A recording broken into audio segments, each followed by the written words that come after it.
ঈদের দ্বিতীয় দিন ৪ জেলায় সড়কে ঝরল ২১ প্রাণ। কুমিল্লার পদুয়ার বাজারে বাসট্রেন সংঘর্ষে শিশু নারী সহ নিহত হয়েছে ১২ জন। দুর্ঘটনার ৭ ঘণ্টা পর চট্টগ্রামের সঙ্গে সারা দেশের রেল যোগাযোগ স্বাভাবিক হয়। এতে ৩ সদস্যের তদন্ত কমিটি গঠন হয়েছে। এদিকে হবিগঞ্জের মাধবপুরে পিকআপ ভ্যান ও বাসের সংঘর্ষে ৪ জন নিহত হয়েছেন।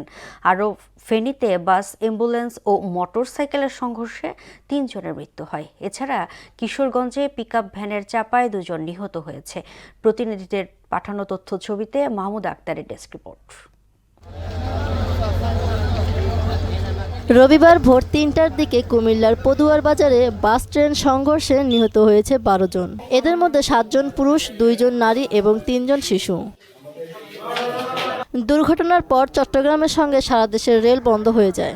সকাল ৮টার দিকে রিলিফ ট্রেন এসে মেল ট্রেনটিকে উদ্ধার করে লাইনে আটকে থাকা বাসটিকেও সরিয়ে নেয়। ৭ ঘণ্টা পর শুরু হয় রেল চলাচল। ঘটনা তদন্তে ৩ সদস্যের কমিটি করা হয়েছে। হবিগঞ্জের মাধবপুরে পিকআপ ভ্যান ও বাসের সংঘর্ষে ৪ জন নিহত হয়েছেন। ঢাকা সিলেট মহাসড়কে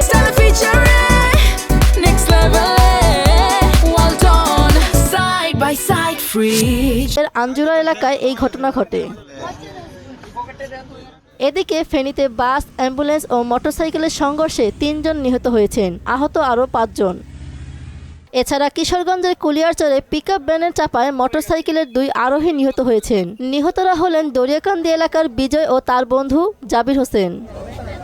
অন্যদিকে বান্দরবানে পর্যটকবাহী একটি বাস নিয়ন্ত্রণ হারিয়ে খাদে পড়ে অন্তত ৩০ যাত্রী আহত হয়। ৪ জনের অবস্থা গুরুতর। উন্নত চিকিৎসার জন্য তাদেরকে চট্টগ্রামে পাঠানো হয়েছে। মাহমুদ আক্তার, মোহনা সংবাদ।